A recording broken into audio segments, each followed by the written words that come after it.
Okay, so the next speaker is Ilya Melnikov, the CEO of Trijet.tech. Hey, hello everyone. Thank you so much. And I also have QR codes in my presentation, so challenge accepted.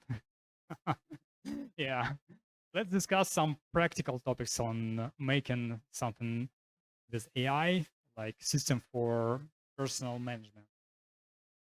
First of all, yeah, some words about myself. As Rusak mentioned, I'm a CEO of Trijet.tech, and I used to work as machine learning engineer, and I founded several businesses and startups before. And I want to know why you guys. So please raise your hand who is software engineers. Oh, cool. Not too many, but yeah, we exist. And who is manager? Oh, nice, much more. We have two teams, yeah, and yeah. Now, tell me, please, guys, what do you think? Will project managers survive in 2026 with this emergence of AI? How do you think? For sure, yeah. Managers think for sure, yeah, yeah. Actually, I think too, because yeah, you guys do amazing work on gathering people together and do work together. So software engineers could do nothing but you. But there is some mess and challenge in management work. Uh, as a manager myself, I drive several projects at the same time. Some projects are like pre-sales processes. Some projects are demos, and finally, sometimes we have projects to make and deploy it into production. So at some moment, sitting at night and grooming my backlog, I realized that why we in Trijet making AI agents for other companies do not have our own internal tool that can do the same for us. And yeah, we decided with our teammates to build AI for our internal management. So how do you think, what was the result of our first attempt with no-code solutions? Anyone tried no-code solutions like Nathan or like Flow? Yeah.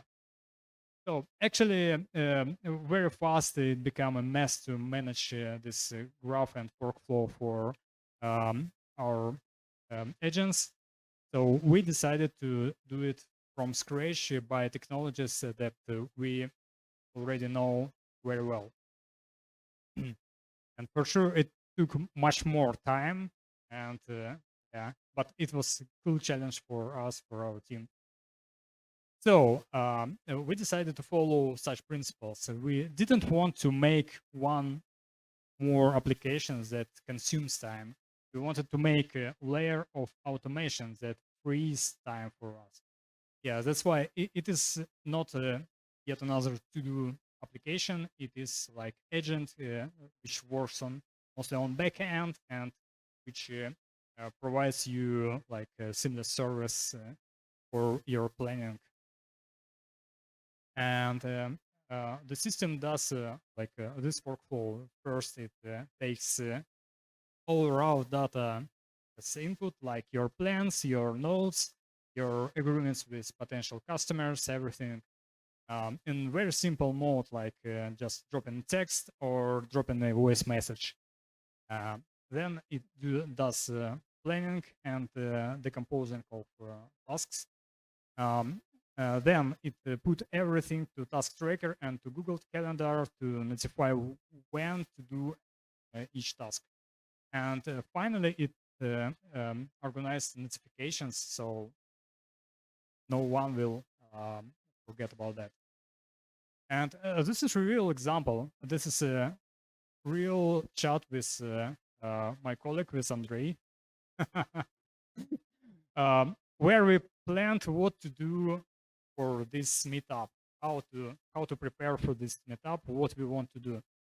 And then I just dropped this messages, just forwarded it to our chatbot, and it instantly create subtasks, 12 subtasks in Asana for all our activities that we need to make, including prepare the slides, prepare and update of our landing page, and so on and so on. And as you can see, it asked me clarifying questions that I answered just by dropping voice message to it. So then I just got some notifications, and I got this tasks in Asana Task Tracker that our system made by itself. And also it made a clear plan about when and what to do in each day before the conference. The most cool thing is that it can calculate a critical path for this subtask, so we make sure we do not forget anything for it. Yeah, I tried to do the same myself, and I found that making it by hands, like making decomposition, open Asana, and copy and paste into a Google Calendar, and providing all the details, took me like 70 minutes. This tool saved me 70 minutes of my work, of my life, so I could just drink a coffee or like chilling at the same time or do anything else. Yeah. So yeah, looks like a cool value.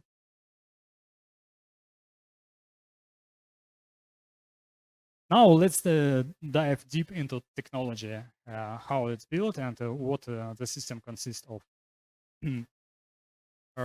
Yeah, we have several like parts of the system.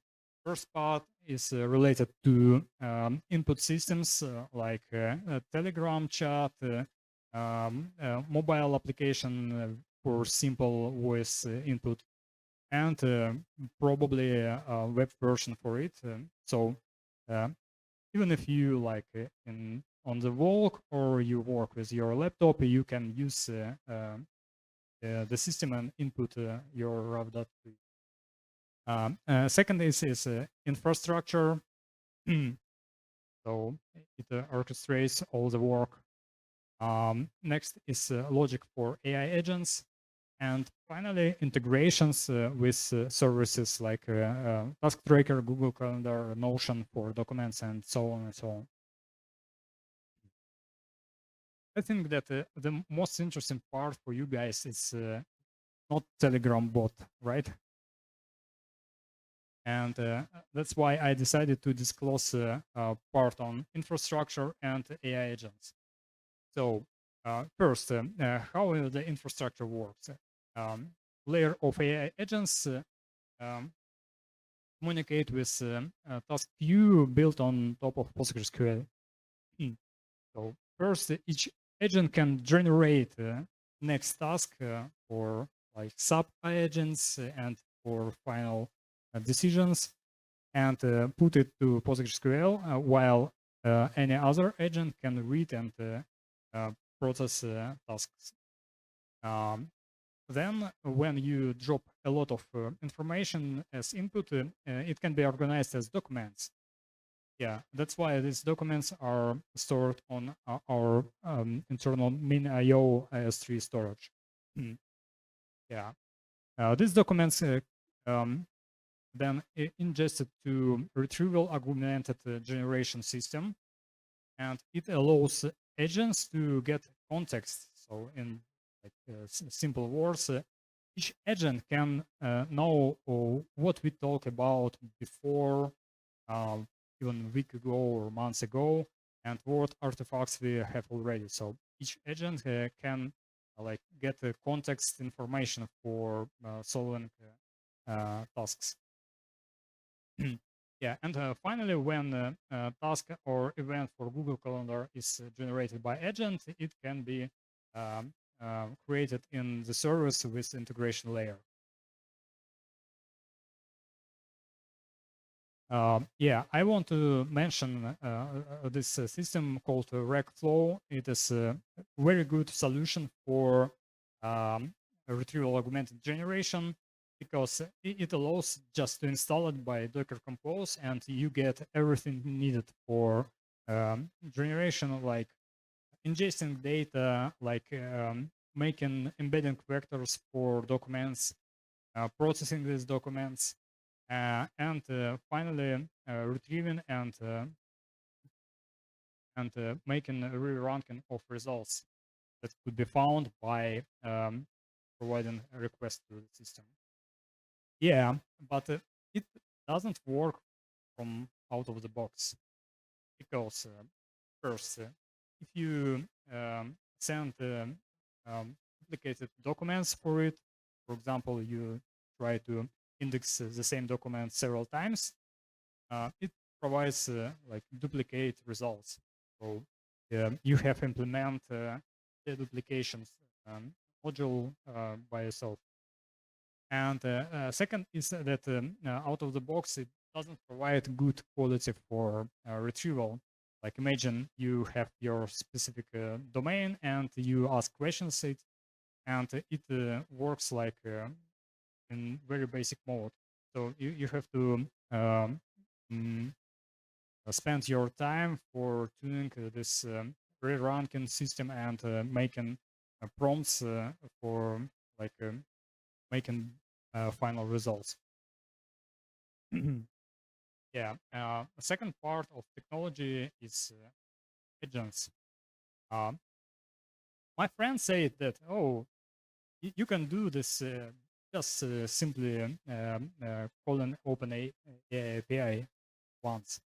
And how do you think, how many sub agents do we have in our system? Like one or two or?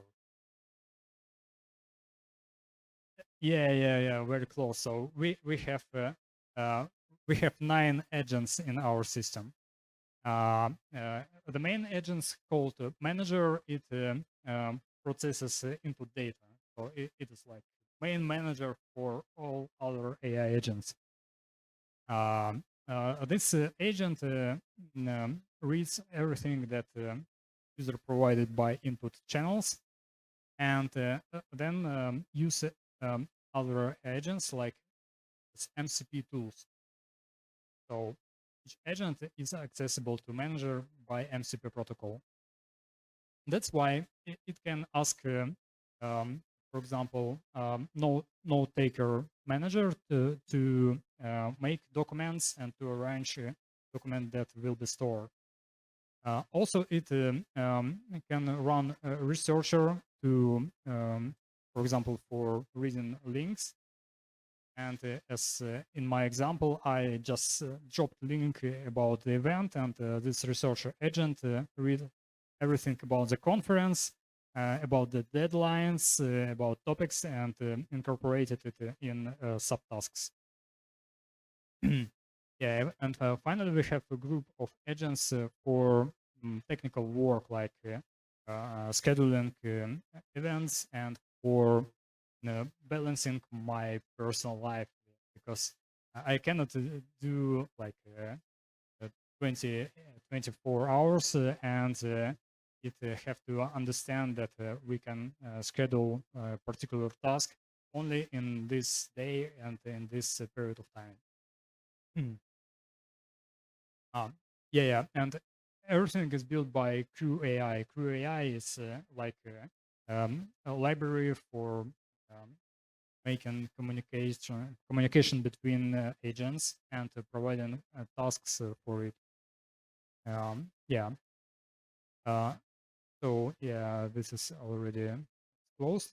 Yeah, and each cycle of planning, when you input a lot of data and you wait for the subtask, costs approximately this that's 79 cents. I think it's worth it. not too much, yeah, because it saves 70 minutes and I paid just several cents for it.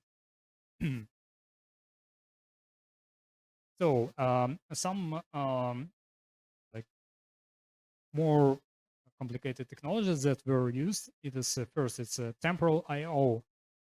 This library allows to make your system reliable. So it is for long running tasks. Like imagine that you process input, your agent works several seconds. It consumes OpenAI tokens, and then it asks retrieval augmented generation to provide some more context. And at this point, sometimes system can fail. What happened? If system fails, you spend more money and you have duplicated results. It can lead to duplicated results in your calendars, a lot of mess, and you don't want to use the system anymore, right? But temporal I/O allows to provide reliability for this task. Even if it fails at the middle of execution, it allows to start the task from this point. Yeah, that's why all your tasks for all your sub agents became idempotent. So it means that it executes exactly once. Second technology is LangFuse, and LangFuse allows to collect telemetry from all your agents and from retrieval augmented generation. It uses Open Telemetry Protocol, and if the component implement this protocol, this telemetry can be automatically collected and stored in the system. And moreover, you can run tests here, and you can collect metrics of quality, how your system works. Yeah, because the testing is it's a real challenge for these complicated systems. But if you collect some data sets and provide, even if like 10 minutes, 10 examples for it, it can calculate so-called LLM as judge metrics and provide you simple digit on like does it work well or not. Yeah, and finally, a simple tool for MCP servers called MCP Inspector. It is official tool of MCP protocol. And here you can simply communicate with any other agent in your system, just connecting it by URL and sending it like message to your sub agent. Yeah, that's why you don't have to build some Python scripts to call your agents again and again, and you can use this simple interface for it. Really saves time on development. Well, so this is a story about our system, yeah, and now I want to say where like we're still failing with it. So first thing first, system produces a lot of notifications. Yeah, because I heavily use Google Calendar, I use Asana, I use Notion, and finally, this bot also sends me notifications. And yeah, we didn't found a solution for it yet. I think like one of solutions can be integrate all like all services in one and have one source of notification. Second is that no code or low code tools also do not allow you to build complex systems. It's very nice to for prototyping. It's very nice to make simple parts of it. Yeah, and it's very nice to play with it. Yeah, so when you can just connect Telegram connector, Google Calendar connector, and some AI agents, and just push the button and see how it works. Yeah, but at some moment when you want to do some more complicated things, it doesn't allow to do it, and you have to write your custom blocks. You have to make backend services that will be launched from these workflows. Yeah, that's why at some moment it's better to do it just on Python. Yeah, and finally, so-called hallucinated tasks. Yeah, sometimes when you drop messages, especially when you drop not too much information about it, it tries to invent a subtask for you, tries to provide you like better decomposition, but you find that these tasks are not like not good for your current task, and you have to drop it. Yeah, this is question on quality, and this question on next improvements. Actually, I believe that language models become more and more smart, and especially when you provide more and more context to it, it will provide less hallucinations. So, yeah, what about best practices? um, I think each like software engineers feel like, oh boy, we love to solve complex problems, and we love to solve it from scratch. Yeah, but even if you do some simple at first glance thing, it's better to make architecture decomposition for it. Even if you see in like finally that you have 3 simple blocks, it's better than nothing. Second is about testing and about measuring everything. I mentioned LangFuse, and it's a really cool system for make measurements both offline and online. Yeah, and so I'm not talking about that you have to write unit tests or integration tests, right?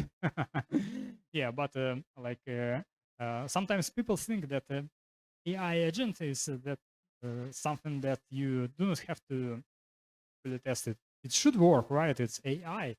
Yeah, but no, it's just yet another block, yet another module in your system. And it's better to make statistical tests or tests that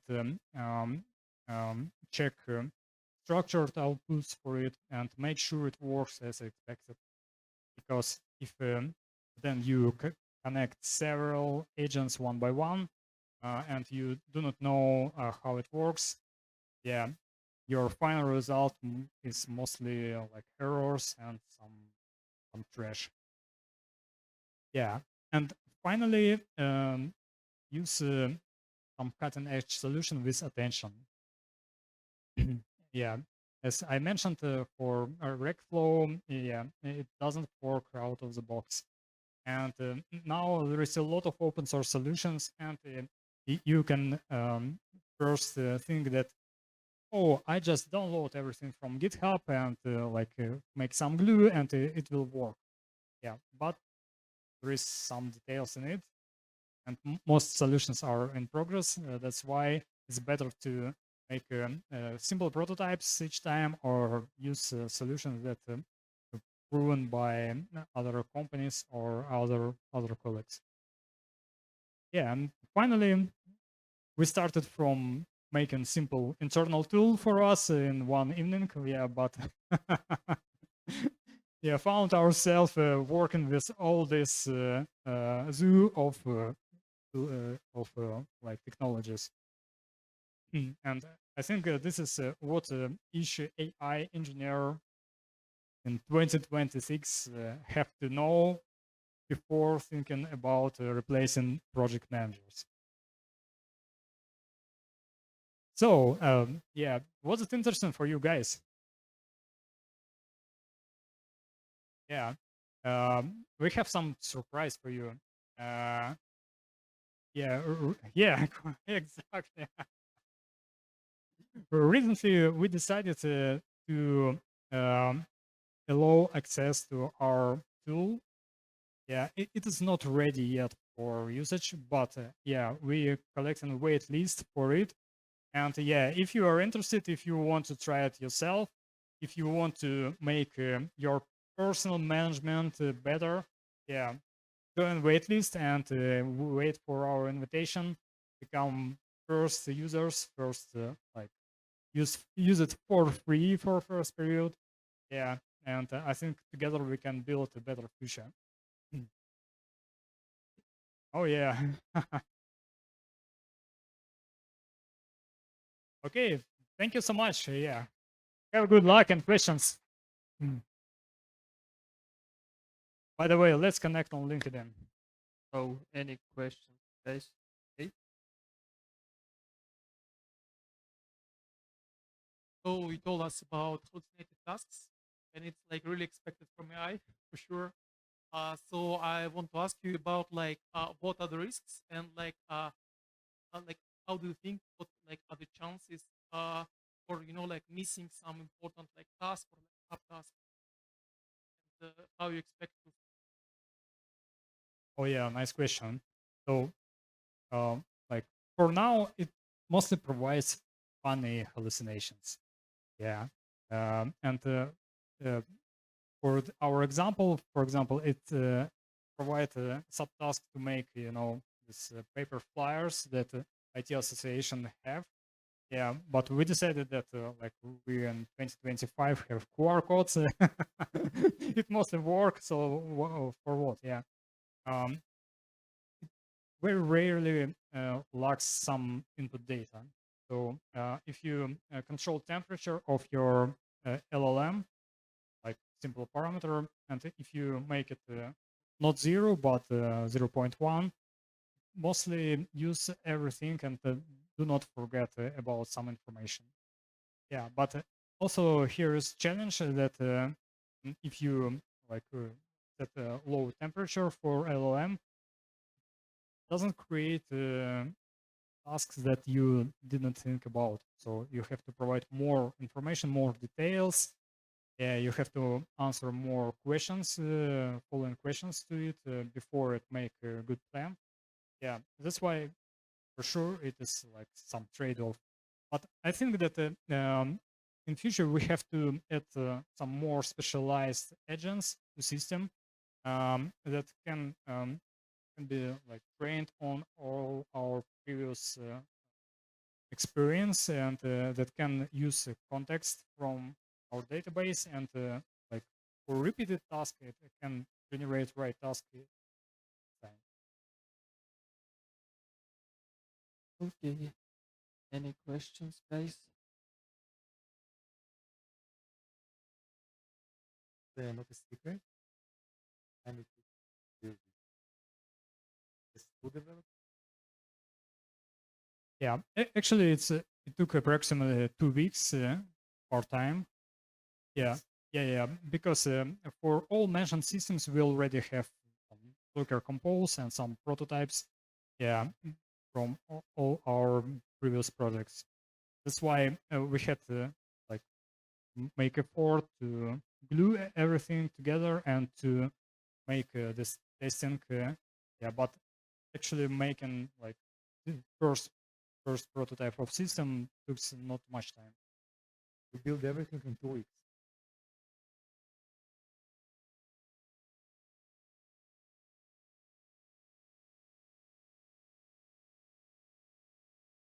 Interesting. So that the data will be template. No security. Oh yeah. Now it's just personal tool. So what we are caring about is just that OpenAI will know about our plans, and everything else is in our like our, our internal services.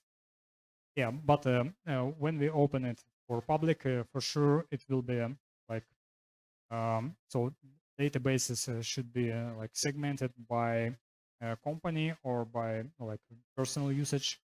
And second is that I think we cannot use tools like Telegram bots because for access we have to make authentication better than Telegram allows. Yeah.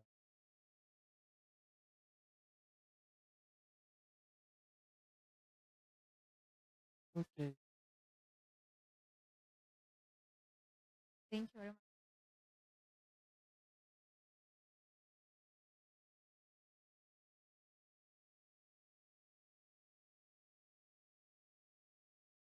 Yeah, good news that LangFuse that I mentioned, it has a cost calculator. So it can count tokens. Yeah, because API of LLMs provide this information, meta information about how tokens were consumed and produced. Yeah, that's why you can simply like calculate it in the service. So, any questions? Okay, thank you so much, Ilya. Thank you, guys.